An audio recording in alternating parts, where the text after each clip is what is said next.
皆さんこんにちは、うつベンチです。今回は一般人は絶対やめろ、ベンチプレスで肩甲骨を寄せないはありえないというお話をしていきます。サムネタイトルから僕の憤りが伝わるでしょうか。これ釣りじゃないですからね。割と本当に憤ってます。ベンチプレスをやっていると肩甲骨をどのように位置すればいいのか悩むことが多いのではないでしょうか。ある人は寄せろと言って、ある人は寄せるなと言い、またある人は下げろと言い、またある人は立てろと言い、一体どれが正解なんだと思う人も多いと思います。今回のこのテーマに関しては、最近流行りの肩甲骨は寄せないという逆説に対する逆説です。つまり順説、裏の裏は表ですね。ベンチプレスに関して肩甲骨を寄せる、もう少し言うと肩甲骨を寄せて下げるというのは基本中の基本なんですが、これに関する逆説的な動画というのが非常に多いです。こういった動画の中には非常に有益な情報ではあるものの、超上級者向けの内容だったり、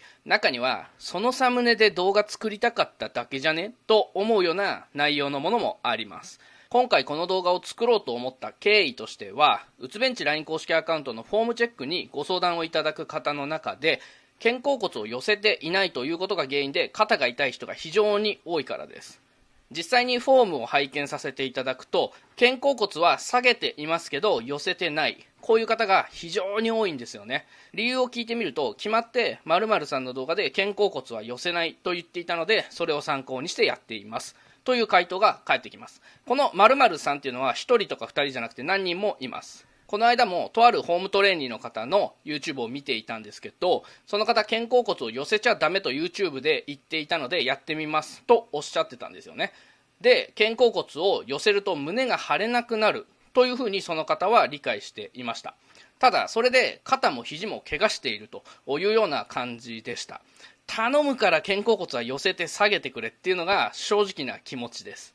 この肩甲骨を寄せないということに関しては基本的にはありえないということを以前からフォームの基本などの動画で繰り返しお話をしています。ここに関して肩甲骨は寄せないという情報を信じきっている人がかなりいることに危機感を持っていたんですが、今回の動画ではここに焦点を当てようと思って動画作ってます。この動画では肩甲骨は寄せるなへの反論、ベンチプレスにおける肩甲骨の位置、これは最重要です。ここを超細かくお話ししていきます。ベンチプレスにおける肩甲骨の位置が分かることで、ベンチプレスの正しいフォーム、肩甲骨の動きというのを理解することができます。これができると、怪我なくベンチプレスの重量を伸ばすということができるようになるので、ぜひ参考にしてください。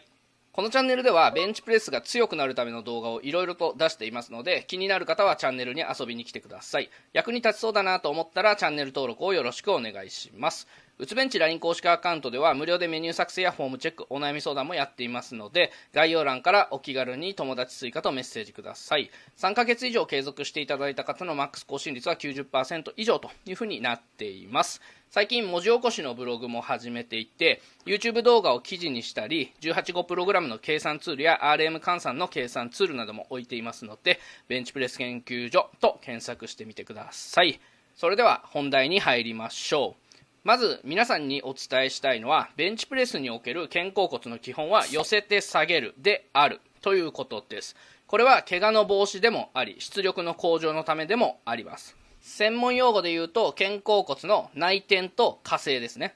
これ以外にもベンチプレスに必要な肩甲骨の動きには、肩甲骨の下方回線だったりとか上方回線、あとは外旋だったり後傾というものがありますが、ここは口述します。まずは基本中の基本、木の木が肩甲骨を寄せて下げる、つまり肩甲骨の内転と下正だということを念頭に置きましょう。大前提としてここが抜けてしまうとベンチプレスとしての手をなしません。それぐらい原則的なことです。注意していただきたいのは、寄せるっていうのは寄せ切るとか固定するというのはまたちょっと違うということです。上達してくると寄せるの中にも範囲があるので、そこは誤解なきをお願いいたします。さて、では肩甲骨は寄せないというサムネタイトルの動画に対して反論していきたいんですが、ここはあくまで個人的な意見なので、そこはご了承ください。この動画を作成した意図は、動画をご覧になっている視聴者様にとってより良いベンチプレスの学習環境を作るためであって、発信者を攻撃する意図はありません。違うと思ったことを違うと言ってるだけです。建設的な反論は大歓迎ですので、ぜひコメント欄にご意見ください。根拠のない感情的批判はご遠慮ください。今回の調査方法としては、YouTube でベンチプレススペース肩甲骨、またはベンチプレススペース肩甲骨寄せないと検索して出てきたものを分析しています。サムネタイトルに肩甲骨は寄せない、肩甲骨は寄せるなと書いてあるもので10本ほど、動画の中身で肩甲骨を寄せないと言っているものやショートを含めるともう少しあります。割合としてはベンチプレススペース肩甲骨というキーワードの半数といったところでしょうか。この肩甲骨は寄せないという動画には大きく分けて4つの種類がありました。1つは〇〇キロ上げたい人はやってくださいと言っているもの。2つ目は寄せるのではなく下方回線だと言っているもの。3つ目は肩甲骨は寄せずに立てると言っているもの。4つ目は肩甲骨を寄せると胸が動かなくなると言っているものです。これらのアドバイスに関して僕なりの意見を述べていきたいと思います。まず大前提としてなぜ肩甲骨を寄せて下げるのかというお話をしていきます。この話はフォームの基本徹底解説でも詳しく解説していますので、よろしければこちらもご覧ください。まず肩甲骨を寄せる理由としては肩の保護です。肩甲骨はベンチ台に寝っ転がった人を頭側から見たときにベンチ台から約30度ぐらいの角度で胸郭に張り付いています。肩甲骨と水平の面を肩甲骨面と言いますが、ベンチプレスでは肩甲骨面より下に肘が入ると肩を怪我するリスクが高くなります。肩甲骨を寄せずにベンチプレスでバーを胸につけようとすると肘が肩甲骨面よりも下に下がる可能性が非常に高いです。そこで肩甲骨を寄せるということをやります。肩甲骨を寄せることで肩甲骨面に角度がついて肘を下ろしても肩を痛めるリスクが低くなります。これは肩甲骨の内転という動きに加えて非常にマイナーな肩甲骨の動きなんですけど、外旋、つまり外向きに回るという動きを肩甲骨がとっています。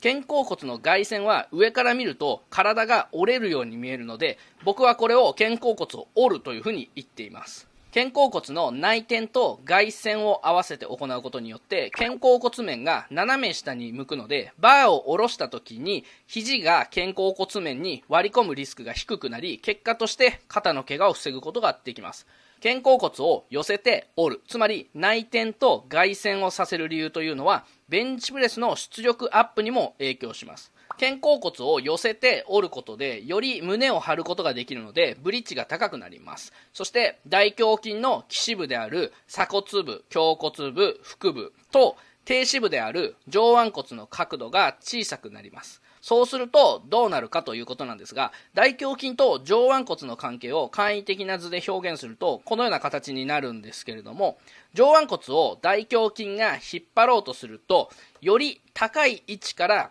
引っ張る方が水平方向に引っ張るよりも第二のテコが働いて小さい力で引っ張ることができます。同じ重量だったらですよ。同じ重量であれば小さい力で引っ張ることができるということは、同じ力で引っ張ると高いところが引っ張った方がより重い重量を持ち上げることができるということです。つまり肩甲骨を寄せて結果的に外旋させることで肩の怪我防止の観点からも重量アップの観点からも必須の動きというふうになってきます。ではここからは肩甲骨は寄せるなというアドバイスに意見していきたいと思います。一つ目は〇〇キロ上げたい人は肩甲骨は寄せるなと言っているものからお話ししていきます。これについてなんですが、こちらの動画はサムネでしっかり対象者を提示していますね。サムネやタイトルで対象者をしっかり限定して言及しているので、中身の問題に全く問題はないと思うんですが、見る側がその〇〇キロというところに到達していないのに真似をして怪我するということが起こっています。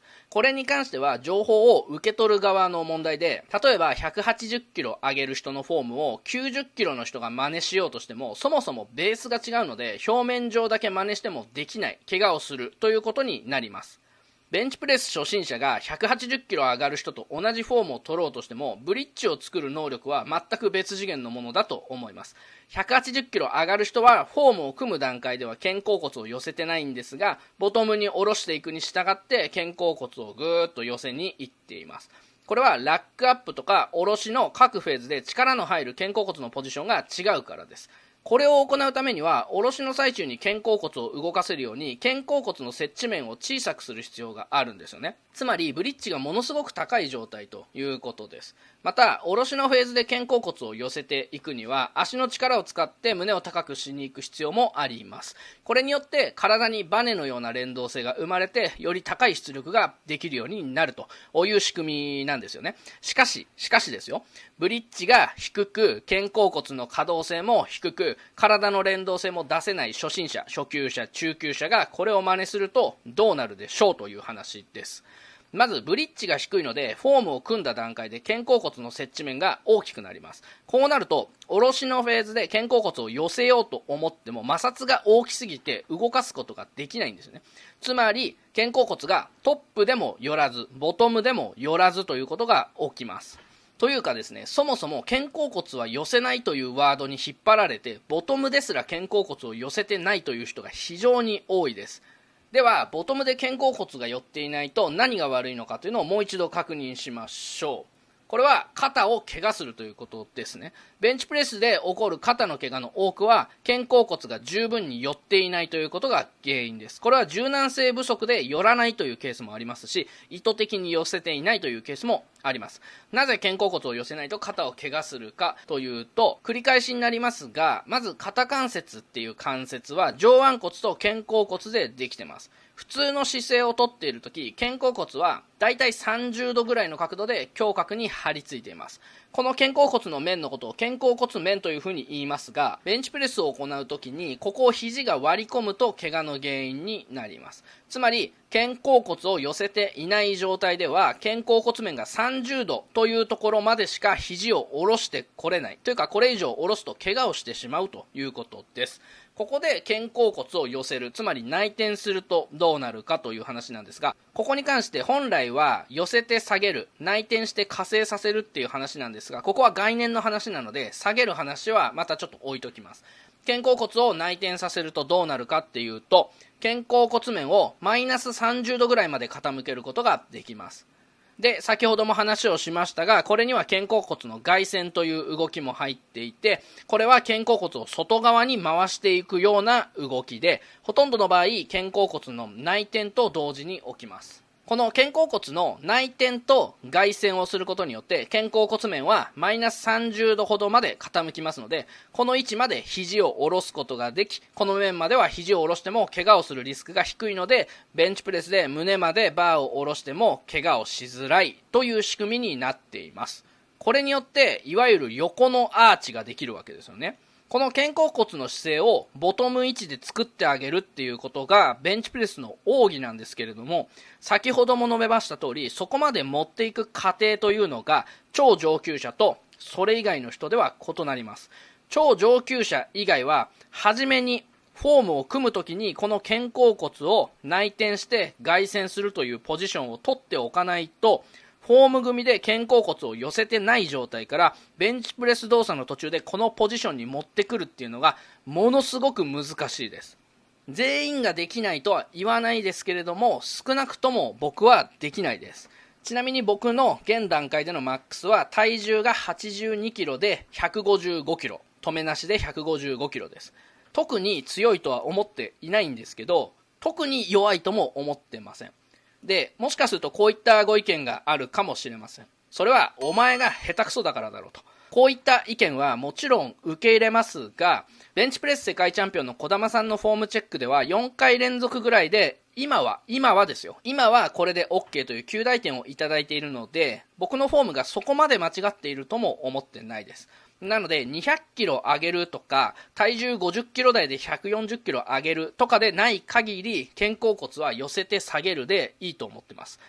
また情報が溢れている現代では情報を受け取る側というのはこの情報は自分に適用できるだろうかということを本気でしっかり考えて選別していかないと特定の人にしか当てはまらないニッチな情報でマス向けに配信されている情報を取り入れて失敗するということになります。僕も配信者として情報の対象者を明確にするということは意識していますが、もしそうなってなかったら皆さんから教えていただけると大変助かります。それでは次のパターンですね。2つ目のパターンとして寄せるのではなく下方回線だと言っているものについてです。これに関しては非常に残念なことに、本来は骨格などに詳しいはずの医療系資格を持っている方に多い意見です。これに関しては骨格の知識というよりもベンチプレスの動きを理解していないために起こるエラーかなとは思いますが、一方で最終的な結論はあながち間違ってもいないので、肩甲骨は寄せるなというサムネタイトルを使いたいだけなのかなという気がしています。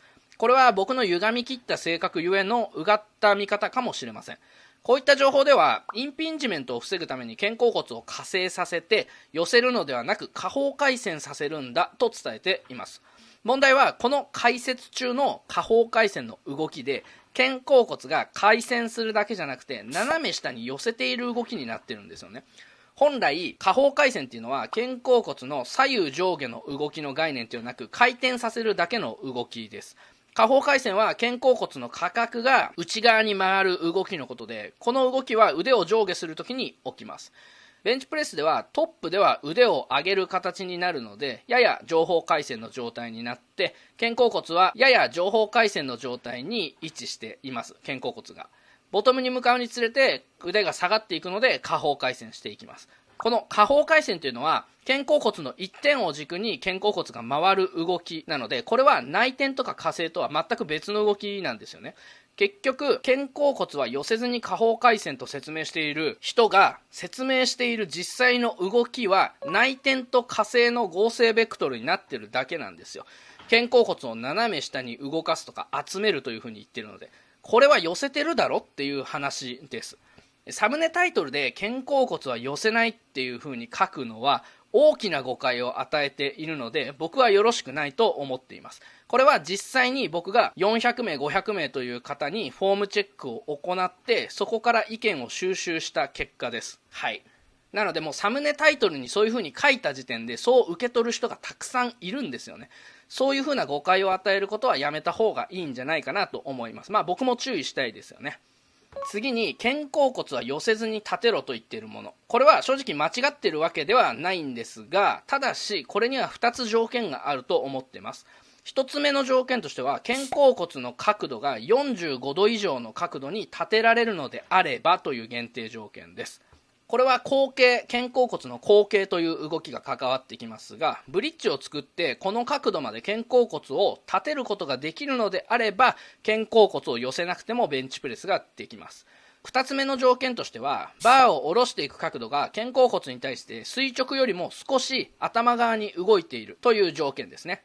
この2つの条件が揃うとベンチプレスの動作がシングルバーディップスのような形になるので、必ずしも肩甲骨の内転は必要としません。むしろ下正に目いっぱい力を使わないと肩甲骨が挙上してしまう、つまり上に肩が上がってしまって肩峰下インピンジメント、もしくはそれによる腱板損傷を引き起こします。さて1つ目の条件である肩甲骨の角度が45度以上ということに関して、あなたは難易度的にどう感じますか？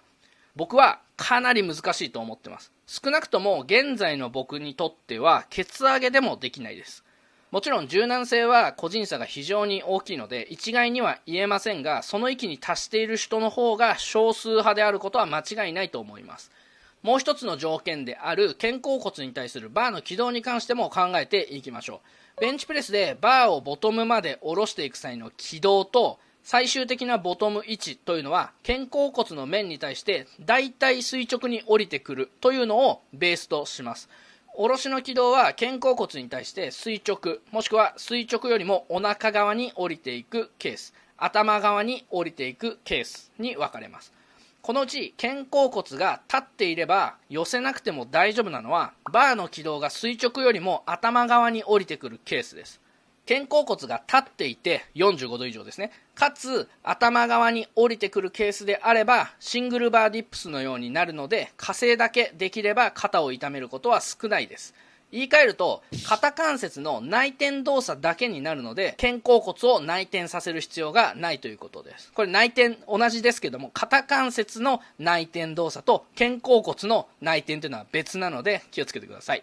一方でお腹側にバーが降りてくる場合は、肩甲骨が立っていたとしても腕を後ろに引く動作になるので、必然的に肩甲骨の内転動作が入ります。まとめると、肩甲骨は寄せずに立てろということに関しては以下の条件が整っている人のみに適用可能なアドバイスになると考えています。1個目が胸椎の柔軟性が高く、肩甲骨をベンチ台から見て45度以上に立てることができる人。2つ目がバーの軌道が肩甲骨に対して垂直よりもやや頭側に降りてくる方が力が入るという人です。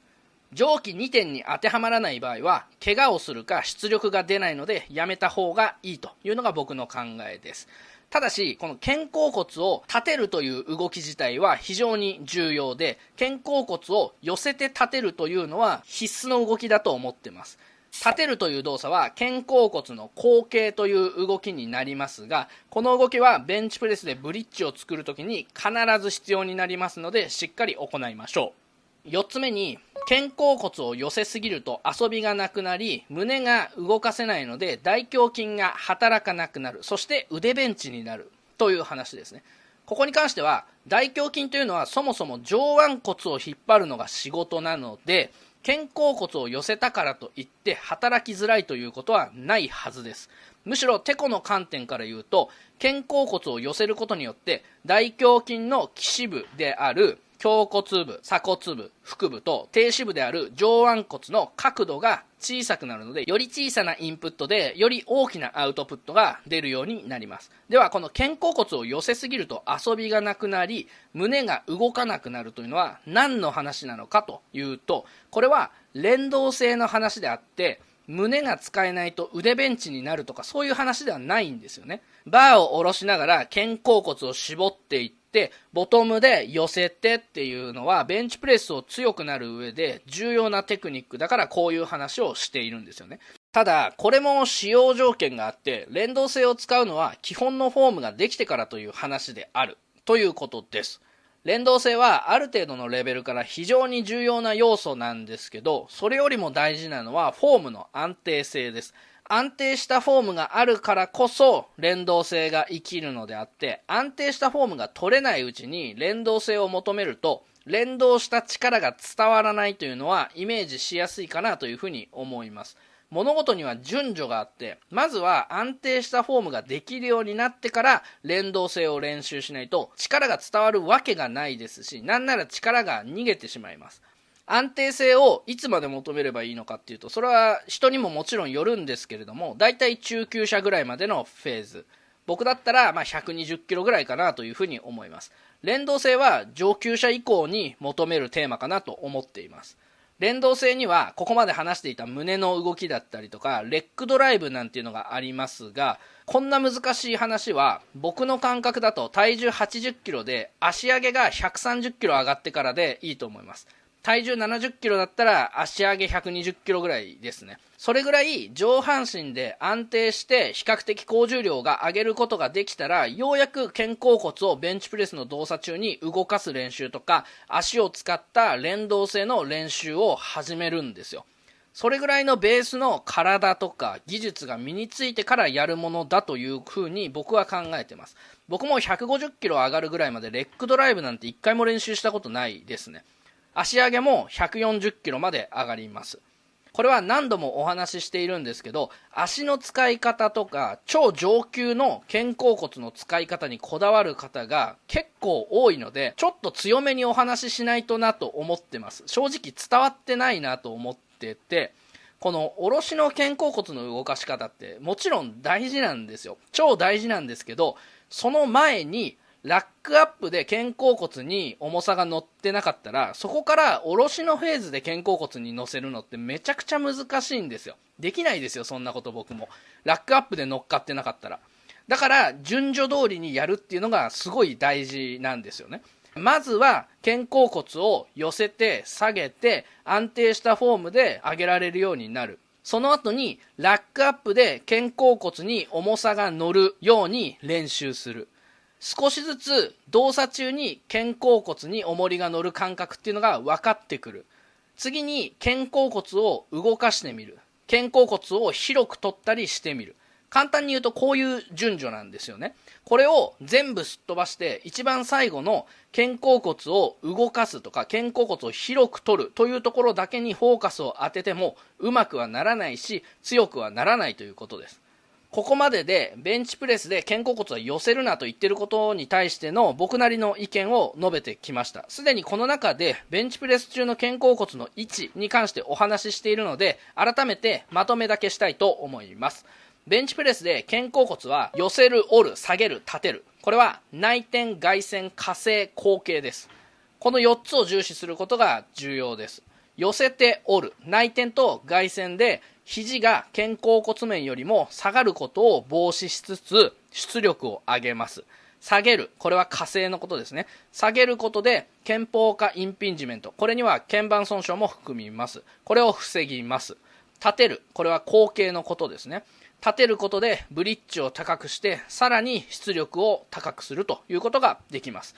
さらに言うとですね、グリップを掴んでラックアップするまではやや肩甲骨は上方回旋気味にあります。ニュートラルからですね。で、下ろしのフェーズで下方回旋していきます。この下方回旋の動きを寄せると言っている人もいますが、寄せるっていうのを内転動作だというふうに定義するなら、それは違うと思ってて、これは下方回旋をしていると思った方がいいです。寄ってる状態から下方回旋をしていく。確かに背中は寄ってるような感覚になるんですけど、寄っているというのを内転と定義するなら、それは寄ってるんじゃなくて下方回旋です。この内転、外旋、下正、後傾、上方回旋、下方回旋の動きを正しく理解して取り入れることで、あなたのベンチプレスは劇的に変化します。少なくとも僕は劇的に意識が変化しました。なのでまずは寄せて下げるというところから始めるんですよ。そして今言った寄せて折って下げて立てて上に回したり下に回したりっていう動きが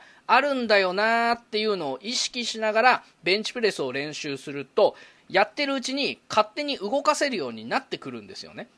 考えながら動かすんじゃなくて、やってるうちに動くようになってくるわけですよ。だから僕は基本をやり続けてやり込んだ方がいいですよということをお伝えしていきたいというふうに思っています。今回の話があなたのベンチプレスの重量アップに役に立ちましたら非常に嬉しいです。このチャンネルではベンチプレスが強くなるための動画をいろいろと出していますので、気になる方はチャンネルに遊びに来てください。役に立ちそうだなと思ったらチャンネル登録をよろしくお願いします。うつベンチ LINE 公式アカウントではベンチプレスが強くなるための順序っていうのを大事にしてやっています。なので一個一個非常に時間はかかります。裏技とか目から鱗の技術とかはないので、着実に強くなれるようにフォームチェックとかメニュー作成をやっています。気になる方はお気軽に概要欄から友達追加とメッセージください。ちなみに3ヶ月以上継続していただいた方のマックス更新率は昨年の1年間の実績で 90% 以上となっています。文字起こしブログもやっています。YouTube 動画を記事にしたり、18号プログラムの計算ツールとか RM 換算の計算ツールなどを置いていますので、ベンチプレス研究所と検索してみてください。これからもベンチプレス頑張りましょう。それではまた次回。バイバイ。